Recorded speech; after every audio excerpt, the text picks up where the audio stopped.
Seiring terbenamnya matahari di penghujung Sya'ban, marilah kita sambut Ramadan dengan hati penuh kesyukuran.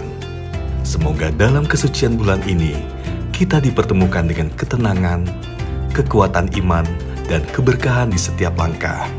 Selamat menunaikan ibadah puasa. Semoga Ramadan kali ini membawa perubahan positif dalam hidup kita dan masyarakat luas. Marhaban ya Ramadan. Assalamualaikum warahmatullahi wabarakatuh. Alhamdulillah, syukur bulan yang kita rindukan sudah tiba. Ramadan di hati, Ramadan dinanti.